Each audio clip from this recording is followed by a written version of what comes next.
오늘 이 아침에 하나님께서 우리에게 주시는 말씀은 데살로니가 전서 3장 12절로 13절까지 말씀입니다. 데살로니가 전서 3장 12절로 13절 말씀. 우리 다 찾으신 줄 알고 함께 봉독하겠습니다. 또 주께서 우리가 너희를 사랑함 같이 너희도 피차간에 모든 사람에 대한 사랑이 더욱 많아 넘치게 하사 너희 마음을 굳게 하시고 우리 주 예수께서 그의 모든 성도와 함께 강림하실 때에 하나님 우리 아버지 앞에서 거룩함에 흠이 없게 하시기를 원하노라. 아멘. 저는 오늘 본 말씀 데살로니가 전서 3장 12절로 13절 말씀을 통해서 풍성한 사랑 안에서 담대하라는 제목으로 하나님의 말씀을 선포하겠습니다. 바울은 지금 본문에서 데살로니가 전서를 들어 읽고 받게 된 그 데살로니가 교인들을 위해서 기도하는 내용을 담고 있습니다. 의도적으로 분명히 그 기도의 내용을 통해서 사도 바울은 그들을 위해서 진심으로 기도하고 있다라는 것을 보여주는 것뿐만 아니라 그들의 믿음 가운데 어떤 것들이 필요한지를 분명히 담고 있기 때문에 이것은 기도이자 동시에 교육적인 목적이 분명히 있습니다. 오늘 본문을 볼 때 이 바울은 데살로니가 교인들을 자기 자신이 데살로니가 교인들을 사랑한 것 같이 너에게 형제 사랑이 풍성히 넘치고 또 그 형제 사랑뿐만 아니라 다른 사람도 사랑하라고 그렇게 다른 사람에 대한 사랑도 풍성해질 것을 기도하고 있습니다. 왜냐하면 왜 주님이 아니라 바울 자신이 가르쳐준 우리가 너희를 사랑함 같이 라고 그렇게 근거를 대고 있냐면 실질적으로 그들에게 피부에 와닿게 그 사랑에 대해서 줄 수 있는 것, 그것은 무엇이냐? 바울을 통해서 하나님의 사랑이 그들에게 전해졌다는 것을 그들은 분명히 알고 있습니다.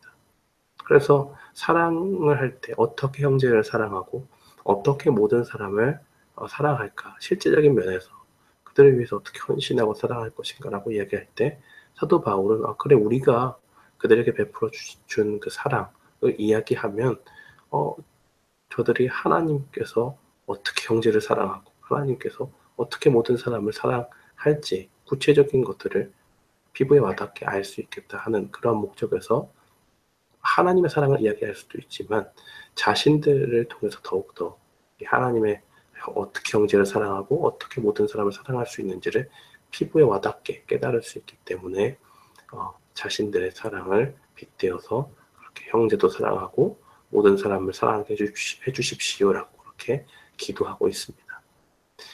바울은 공동체 가운데 특별히 데살로니가에 있는 공동체 가운데 한 번의 고난의 시기가 있을 거다라고 그들과 함께 있을 때 이미 이야기한 바가 있습니다. 하나님의 은혜 가운데서 그 공동체가 한 번의 풍파를 잘 이렇게 은혜 가운데 헤치고 나왔지요. 그 소식을 듣는 와중에 참 기쁨도 있었지만 시험을 당할 때 이 배교와 그 믿음을 지키는 일 그 두 사이에서 갈등하던 이들도 공동체 가운데 분명히 있었을 것입니다. 한 번의 고초를 겪은 그 공동체 가운데 의심과 서로를 경계하는 일들이 있을 수 있고 내색은 하지 않지만 내면 깊은 가운데 그들의 공동체를 분열하게 만드는 그러한 위기의 일들이 생길 수가 있는 것입니다. 그래서 바울은 그들에게 풍성이 넘쳐야 할 것을 간구할 때 그것은 바로 사랑이라고 이야기하고 있고 그들에게 사랑이 풍성히 넘칠 것을 기도하고 있습니다. 어려울 때는 서로를 결집하게 해주는 것은 비난과 원망과 서로를 위한 그런 시기와 갈등 그런 모습들이 아니라 무엇이 필요하느냐 서로의 결집을 위해서는 형제의 사랑이 반드시 필요합니다. 교회 공동체 가운데 사랑이 풍성히 넘쳐야지만이 그들이 온전히 하나님의 공동체로 설 수가 있는 것이죠. 왜 그렇습니까?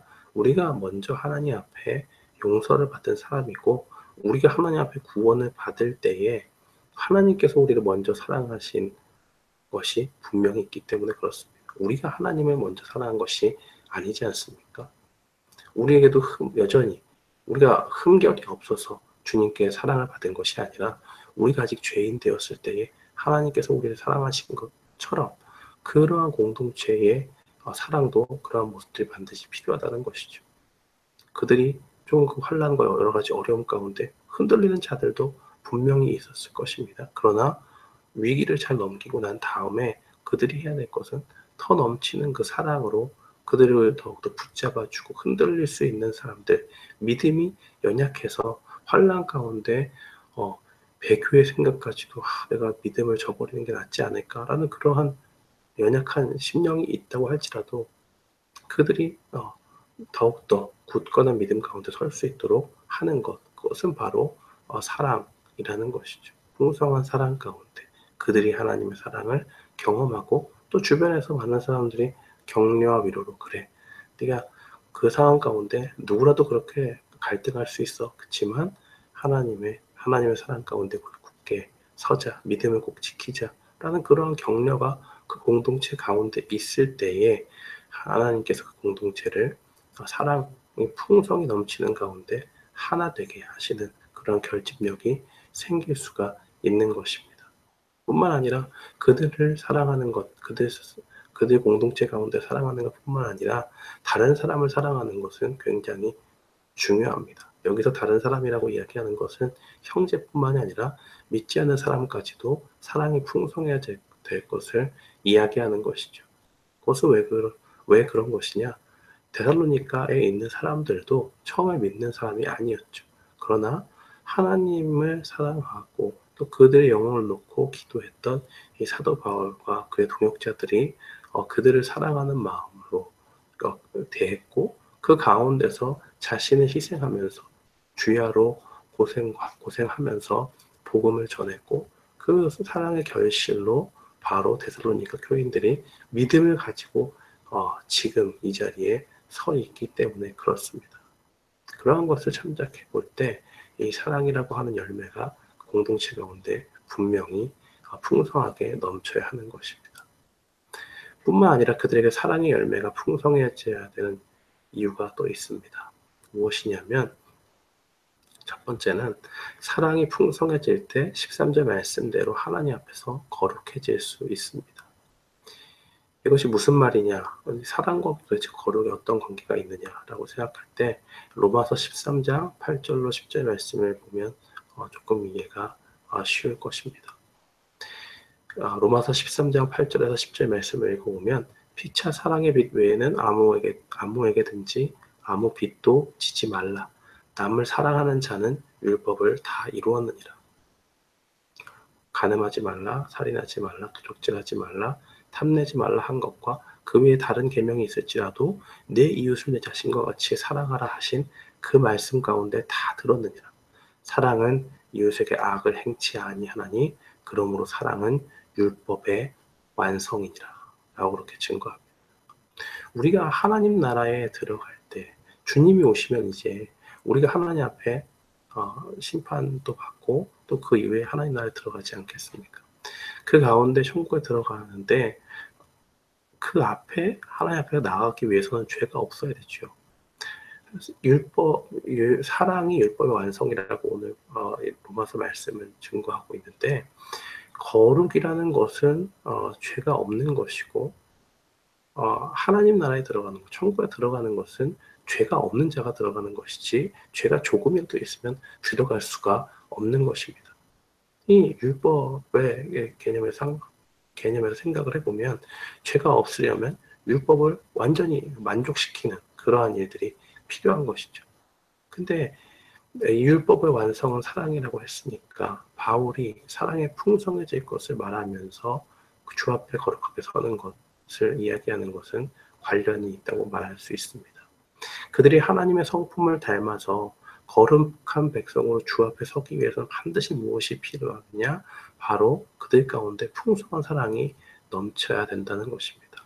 사랑의 열매가 있을 때에 그들 가운데 거룩이라는 것을 만족시킬 수 있고 또 하나님 나라의 백성으로서 사랑이 풍성해져야 하는 것은 주님이 오실 그때에 그들이 두려움 가운데 심판받고 내가 하나님 앞에 심판을 받고 천국에 못 들어가는 것 아닌가, 그러한 것이 아니라 믿음 가운데 더욱더 담대해져서 사랑이 그 율법의 완성이 되기 때문에 거룩을 만족시킬 수 있는 그런 것과 관련이 충분히 있다는 것입니다.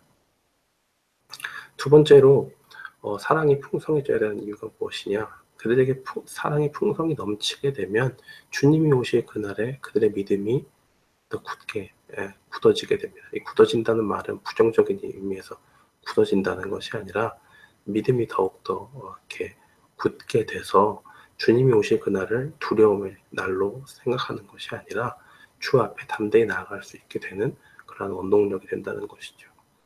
사랑이 그들 가운데 풍성히 넘칠 때에 어떤 사람들은 주님이 오실 때에 야, 내가 이렇게 살아가지고 어떻게 해야 되나, 주님 앞에 심판받을 때 그날이 두렵다라고 느끼는 것이 아니라 풍성한 사랑 가운데 있으면 그 가운데 두려움이 없고 주 앞에 거룩함의 열매를 나타내는 것이 됨으로써 하나님 앞에 담대히 나아갈 수 있다는 것입니다.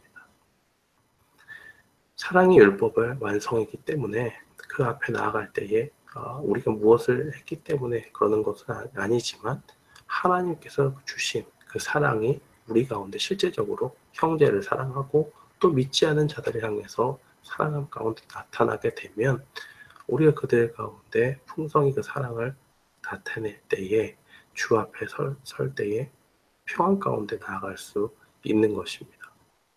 사랑하는 성도 여러분, 오늘 말씀은 우리에게 증거하고 있습니다. 사랑은 율법의 완성이요 주 앞에 우리를 담대하게 하는 힘이 있습니다. 풍성한 사랑 가운데서 주님 오실 날에 담대함을 가지고 주 앞에 나아가는 우리 모두가 되기를 주님의 이름으로 축원합니다. 아멘.